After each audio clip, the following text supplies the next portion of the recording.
Alhamdulillah, atuh hayang. Ari mah. Salam lain abdi. Haturan Karaja Sunda Kang Dedi Mulyadi KDM Bapak Aing Gubernur Aing. Yuk urang sukseskeun KDM sing jadi Gubernur Jawa Barat. Amin. Siap pada ngomong. Pada dia mau jadi Gubernur Jawa Barat. Gaskeun Bapak Aing. Sekali ini Bapak Aing KDM.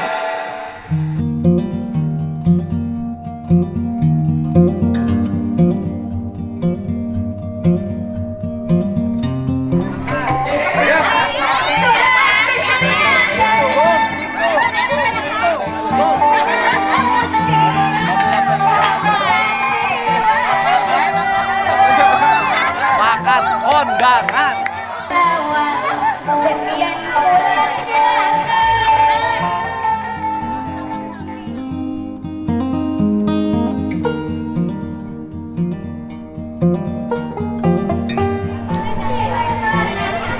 Ya, lauk imalan jangan kuring. Kalau ayam, jangan oleh-oleh ya. Nggak menang bawa. Tak bawa. Penting. Apa? Tangan. Atur nuhun, jazakallah khairan kasiro, Gubernur Jawa Barat.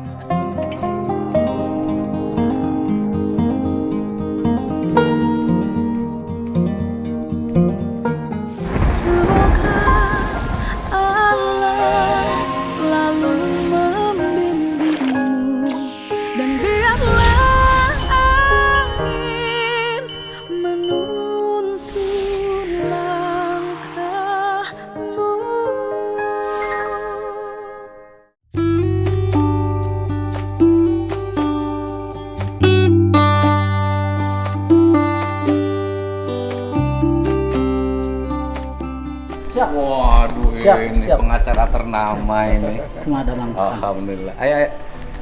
Dalam.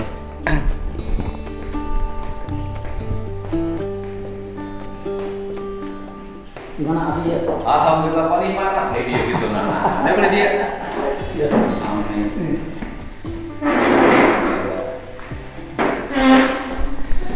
Tadi teh atau koordinasi sama Ibu Yanti bahwa Peggy sareng mamahna ku abdi bari canda kanggo ngobrol lah sareng akang ngandung entos oke Bu Yanti mangga kan enjing abdi ka dieu ka base camp cuma tinggawitan enjing abdi dongkap dugi ka ayeuna teh masih sur wartawan Oh iya lah. teu tiasa keluar Masih di base camp. masih di base camp rencanana sih kamari mah tabu 11 teh bari ka Cirebon. Cuman karena memang wartawan tidak pernah berhenti dan tidak mungkin dihindari kan ya, dan tidak bolehlah Meninggalkan gitu. wartawan. Ya, tidak boleh meninggalkan wartawan.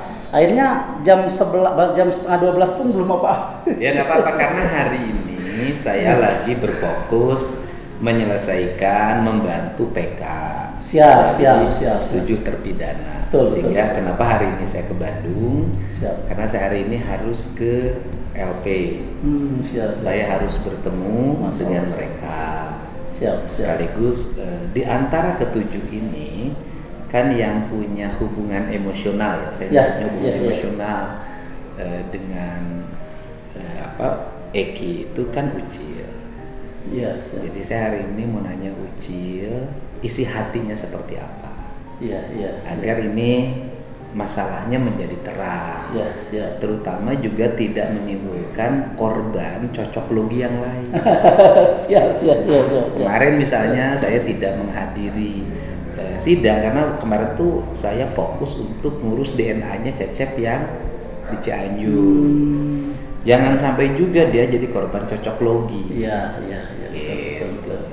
Dan saya secara pribadi sebagai warga masyarakat Jawa Barat yang selama ini ikutlah ya mungkin mewawancarai para pihak yang berkepentingan dengan kasus ini, mengucapkan terima kasih pada Bapak dan kawan-kawan yang sudah bisa beracara dengan baik sehingga Amin, amin. Peggy dibebaskan melalui putusan Ketua Pengadilan Negeri Bandung. Amin, amin, amin. Oke. Amin, amin. Justru mohon izin Akang, justru dari pihak kami pun begitu tinggi apresiasi terhadap Akang yang selama ini mau belusukan demi mencari kebenaran dan keadilan untuk semua pihak, terutama klien kami pun termasuk orang-orang yang sekarang terpidana seumur hidup.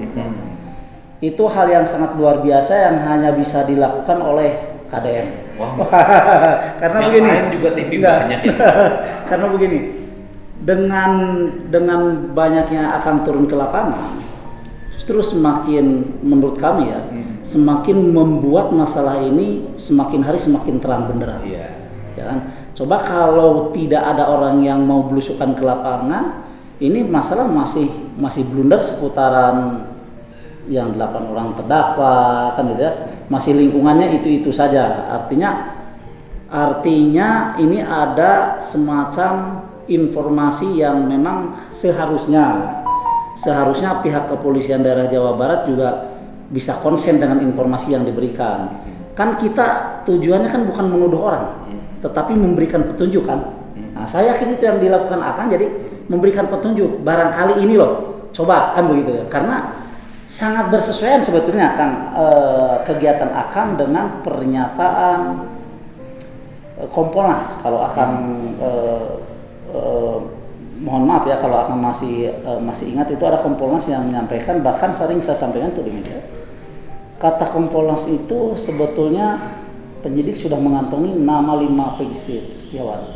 Itu waktu dia membuat panel dengan saya. Nah, makanya saya bereaksi keras di beberapa media, kalau betul penyidik sudah mengantongi 5 nama Peggy Setiawan, kenapa hanya 1 Peggy Setiawan yang ditersangkakan, ditangkap dan ditahan? Kata saya kan gitu.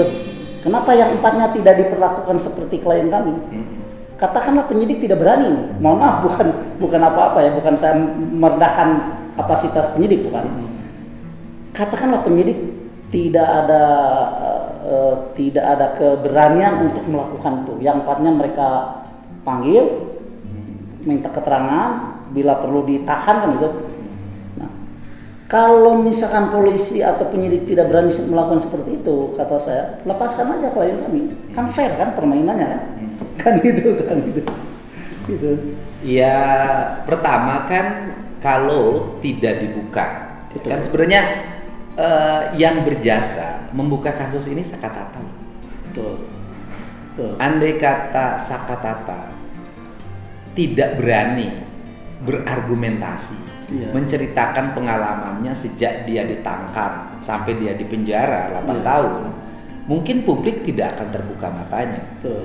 Dan Pak Sakatata berani dibully waktu awal, Iya. ketika kasus Pina meledak kan, sehingga Sakatata itu kan dianggap berbohong, termasuk ketahanan mental Bu Titin, Betul. menghadapi hujatan, caci maki, Betul. ketidakpercayaan. Nah, ini kan penting, mereka berdua ini cukup berjasa loh dalam mengantar kasus ini. Nah, saya ini sendiri tidak akan bisa masuk memahami kasus ini secara mendalam kalau Bu Titin tidak mau bertemu saya.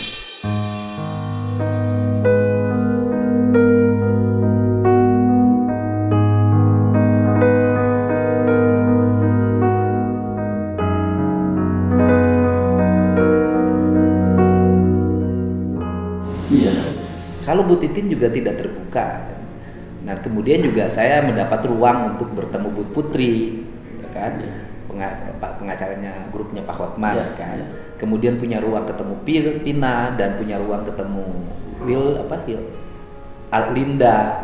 Sehingga respect yang inilah sebenarnya yang membentuk rangkaian cerita secara alamiah. Sehingga ya paling utama ini kan kasus kejutan. Di era sekarang di mana orang lagi pesimis terhadap penanganan hukum. Dan yang paling utama pengacaranya nih. Dari beberapa pengacara saya lihat sangat rasional, pertanyaan-pertanyaannya lugas dan kemudian mengarah. Walaupun sebenarnya dari sisi aspek proses orang tidak pernah dipanggil, Iya. tidak pernah dicari, tapi dinyatakan DPO dan ditangkap. Sebenarnya proses prosedur administratif yang menurut saya fatal itu. Iya, betul. Itu kan yang jadi fatalnya kan? Ya.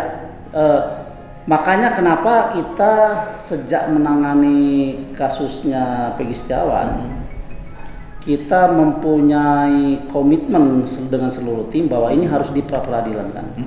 Kenapa? Karena ini adalah sebuah tindakan yang unprosedural yang dilakukan oleh pihak Kepolisian Daerah Jawa Barat yang diwakili oleh penyidiknya kan begitu ya.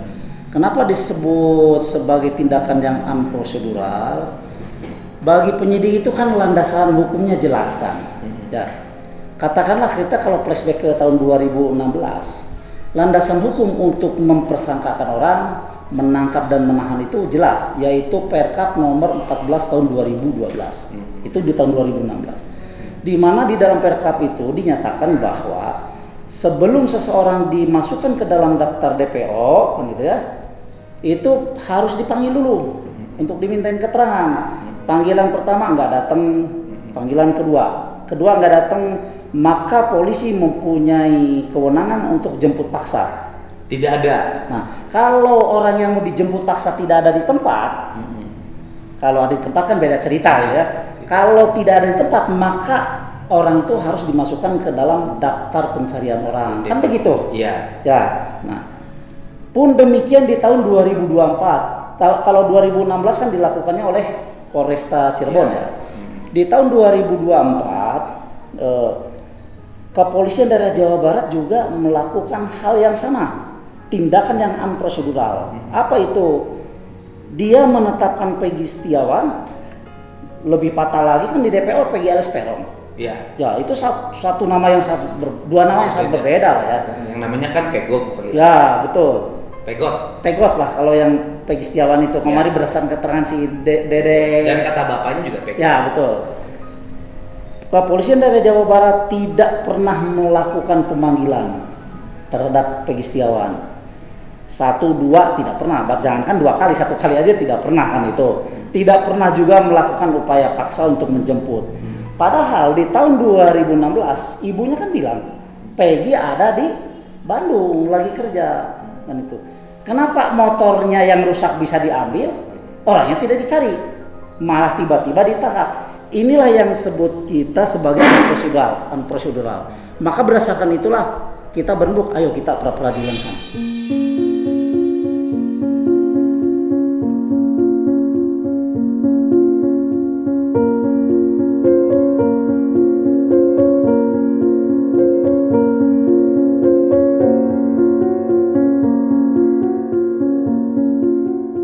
Insya Allah kita menang. Dan memang alhamdulillah berdasarkan fakta-fakta di persidangan pra-peradilan kemarin ya, dalil-dalil daripada termohon dalam hal ini Kepolisian Daerah Jawa Barat itu bisa kita patahkan semua.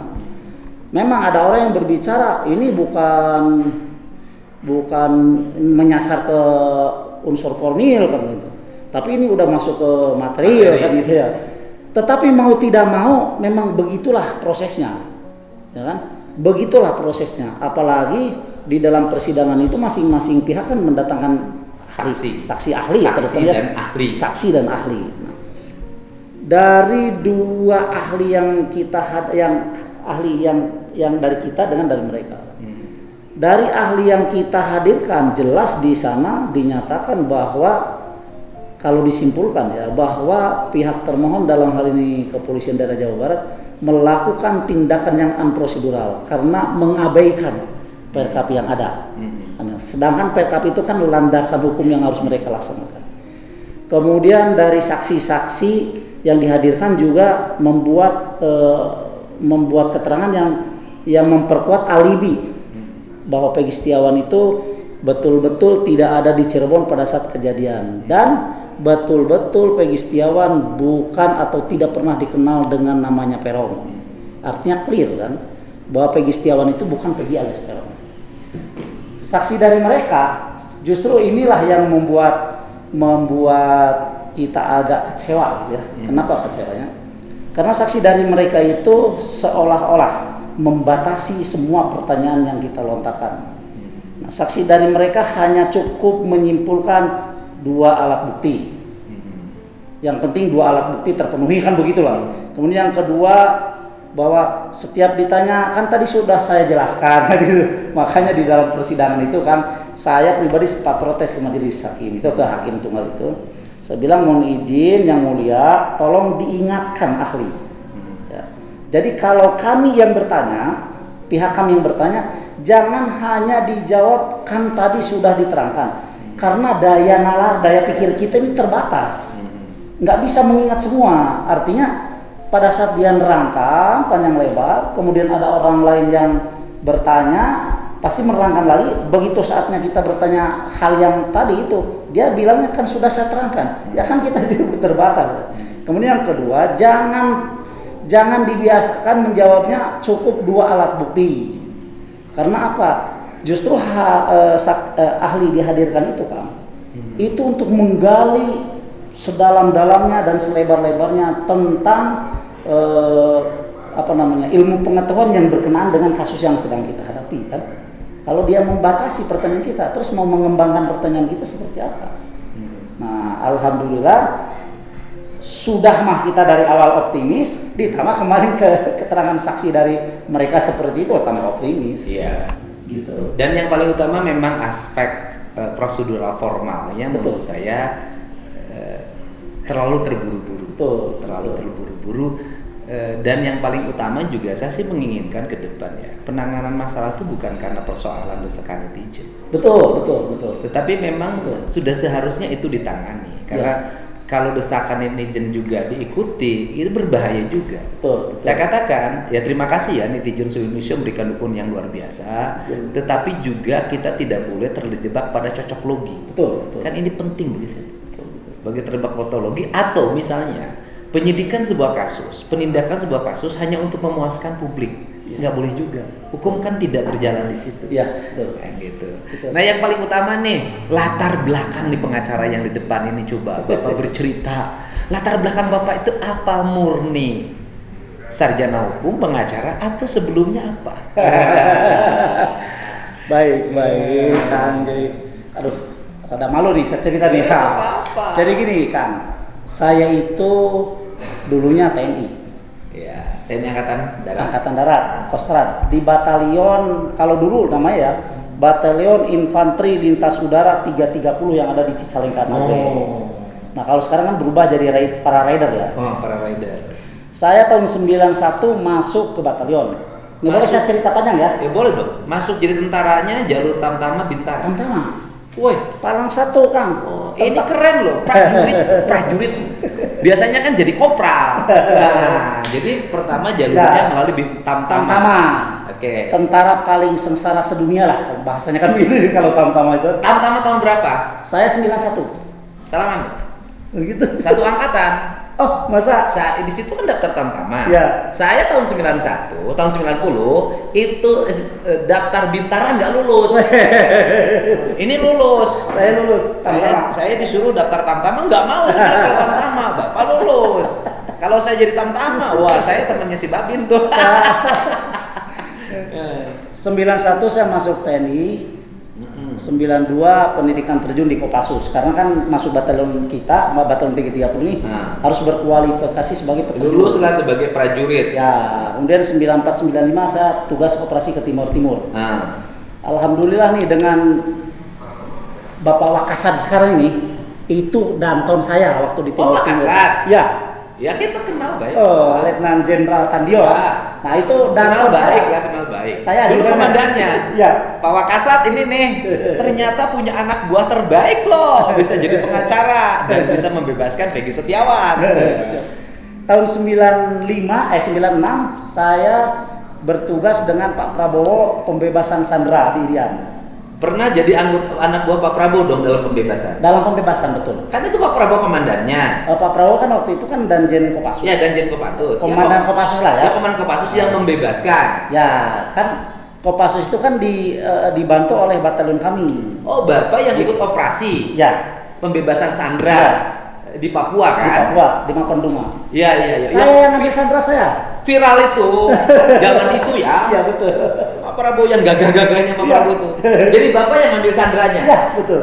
Wah. Batalion 330 dibantu di backup dengan Kopassus. Ya. Maka pada saat itu Yang sandranya orang Inggris kan? ada orang Belanda, ya pokoknya ada orang luar negeri lah Ya, pokoknya Ada- bule aja. Ya bule, sama dari kita lah. Sama ada orang Papuanya. Ya betul. Oke. Bahkan waktu itu ada yang meninggal 2 orang. Ya saya ingat itu orang bulenya dibajuin tentara tuh. Pakai. Iya, betul. Tuh diingat saya waktu Betul. masih kecil lah gitu. Betul. Nah, Bapak yang ngambil. Ya. Saya ngambil langsung sandranya. Oh. Kemudian 97, 98 saya pendidikan jadi bintara. Oh. Jadi sersan 2. Oh. Karena pada saat 96 itulah saya mendapatkan penghargaan naik pangkat luar biasa karena di medan tempur kan. Karena berhasil membebaskan sandera. Mhm. Pulang dari Irian dikasih penghargaan lagi oleh Panglima sekolah tanpa tes. Mhm. Sekolah bintara tanpa tes. Akhirnya karena kemampuan membebaskan sandera itu, Ya. nah kemudian punya kan fasilitas, Ya. yaitu Betul. masuk bintara Tanpa tes. ya Ya. kan? Ya. Jadi dulu membebaskan sandera, hari ini membebaskan Peggy Setiawan. Jadilah bintara Sersan. Ya, jadilah Sersan tahun 98. Oke, Kemudian terjadi kerusuhan Mei, kita ke Jakarta semuanya. oke. 99 saya ke Irian lagi. Oh, sudah Letnan 2 dong? Sersan sudah 2, Sersan 2. Sersan 2. Ke Irian lagi waktu itu ada peristiwa bendera bintang kejora. Oke. Waktu presidennya Gus Dur ya. Gus kalau Dur. tidak salah. Kemudian setelah itu tahun 2000 saya ke Kalimantan Timur Mhm. untuk mengejar tentang pembalakan liar itu Mhm. di perbatasan Kalimantan dan Malaysia. Mhm. 2001 2002 ke Aceh. Mhm. 2004 2005 ke Aceh. Mhm. 2010 2011 ke Libanon bergabung dengan PBB. Pokoknya medannya medan operasi terus. Medan operasi terus. Jadi tentaranya tentara susah. Tentara susah. Nah, dari 2011 itulah saya mulai berpikir bahwa kayaknya saya harus apa ya? Memang sih waktu jadi tentara juga kan mengabdi lah ya. Tetapi saya berpikir ingin langsung mengabdi kepada masyarakat. Ya, kalau jadi tentara kan mengabdi ke negara gitu. Maka saya memutuskan untuk pensiun dini. Tahu? 2010 2011 kan pulang dari Libanon. Oke. Berapa itu pangkatnya apa? Sersan mayor. Oh, Sersan Mayor. Ya. Kemudian 2013 saya ngajukan pensiun dini. Oh, jadi pensiun dalam pangkat Sersan Mayor? Ya. Sersan mayor. Saya. Bukan mayor. Bukan. Dikira mayor karena kan ramenya di media sosial mayor. Nah, di tim kita ada mayor. Oh. Pak Iswan. Oh, beda lagi ya, Ya, mayor. beliau dari auditor militer kan? Oh iya, kalau itu CKM kan? Ya, CKM. Mayor CKM kan? Ya, Oke. CHK. Oh, iya CHK. Kalau saya Sersan mayor. Ini Sersan Mayor. Berhentilah jadi Sersan Mayor. Ya, berhenti dari Sersan mayor. Pensiun usia 43 tahun. 43 tahun. Berarti Masih muda lah. ya kurang lebih 10 tahun. Pensiun masa tentara ini. kan bintara 54. Ya. 54 kan? Kurang lebih 53 kalau 53, tidak salah. Kurang ya. lebih 10 tahun masa dinas lah. Saya udah pensiun kan. Heeh. Nah, dari sana saya berkiprah menjadi Sekolah dulu dong. Iya, waktu saya dinas sekolah, kuliah. Oh, waktu dinas itu sudah kuliah Fakultas Sudah. Hukum. Iya, Di mana Fakultas Hukum? di Uninus. Oh, Nino. Jadi sudah sarjana hukum dong. Sudah sarjana hukum. Setelah itu berhenti ngajuin pensiun, jadilah pengacara. Ya. jadi Pertama pengacara. gabung pengacara grup siapa? Pertama saya dulu sih banyak ya, maksudnya yang biasa-biasa ya. Tapi yang pertama kali booming, saya ikut membela Habibah waktu itu. Oh, Habibah. Ya. Habibah Smith. Ya, yang alhamdulillah bebas juga beliau kan. Bebas. Nah, saya waktu itu gabung dengan grup besar, grup katakanlah grup ternama ya Bang Aziz waktu itu.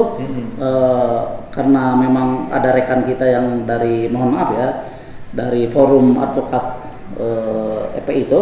Jadi saya masuk, saya dibawa untuk diajak untuk membela Habib Bahar. Di sini di Riau pengadilan. Iya, tahu. Nah, alhamdulillah bebas, clear. Setelah itu saya juga membela ada 7 santri Kang di Majalengka yang dikriminalisasi. Nah, gara-gara mereka yang 7 ini ya mengubah lafaz azan dari hayala sholah menjadi hayala jihad. Nah, kita bela, alhamdulillah bebas juga. Nah, tahun ini nih alhamdulillah ngebela Peggy bebas juga. Peggy Setiawan. Ya. Iya kan? Yang dibela-belanya itu kan pengabdian total. Ya, betul. Saya mencari ladang ibadah aja lah. Ladang ibadah. Ke Habib saya mencari ladang Ya, ibadah, ibadah. ke santri juga sama. Ke ini juga ladang Ke ibadah. ini juga sama. Nah, kalau ladang buat rumah didapatnya dari apa? Harus jujur dong hidup ini. Kan kesana sini harus Ya, pakai betul. ongkos. Jadi gini, klien saya itu kan bukan yang 3 itu aja. Oh, iya banyak. Nah, saya sering mendapat wejangan dari paman saya. Kebetulan beliau kan hakim juga lah. Jadi bahasanya, Muhtar, kamu coba abdikan dirimu kepada orang yang tidak mampu. Jangan berpikiran ini di dalam pada orang yang tidak mampu. Jangan berorientasi uang, tetapi orientasimu adalah amal ibadah. Kalau kamu mengabdikan dirimu di sini, di orang yang tidak mampu, rezekimu yang besar nunggu di sana. Nah itu saya laksanakan, alhamdulillah. Jadi kalau akan nanya, terus untuk apa katakanlah untuk Bela gitu ya. pergi, Ya. harus pergi ke pengadilan, Ya. pergi ke polisi, Ya. lapor ke Komnas HAM misalnya, Ya. kan? Lapor ke LPSK, Ya. bikin lapor ke Kejaksaan Agung, Betul. nggak mendatangi ke kantor Menko Polhukam. Betul. Semuanya kan harus ada BBM dan ada tol, ada supirnya. Betul. Nah itu ditutup dari mana? Itulah kehebatan Allah Subhanahu wa taala. Jadi kita tidak bisa menerka rezeki kita akan datang dari mana. Kan begitu. Contoh, kemarin saya harus selesai membela Peggy. Hari ini saya sidang di perkara yang lain. Oh, barusan dari pengadilan tuh habis sidang. Ya, sidang perkara lain. Artinya memang apa yang disampaikan oleh guru-guru kita gitu ya. Bahwa Allah itu menjanjikan rezeki kepada orang, mohon maaf bukan saya baik ya, bukan, Ya. tapi menjanjikan rezeki kepada orang yang suka beramal. Itu memang tidak disangka-sangka datangnya. Makanya waktu kemarin ada yang nanya, Pak Muhtar yakin nggak menang? Saya bilang saya sangat yakin karena saya menapaki jalan yang benar untuk membela Peggy Setiawan. Karena dalam rumus hidup ini kebenaran tidak akan pernah kalah dengan kejahatan. Oh, iya dong. Ya, Kebenaran setuju ya. tidak akan pernah tertukar. Betul. Dan kebenaran akan selalu mencari jalannya sendiri untuk memenangkan. Beda antara kebenaran yang kebenaran. Siap. Kebenaran mah cocok logi. Kalau kebenaran Siap. esensi kan Siap, gitu. siap.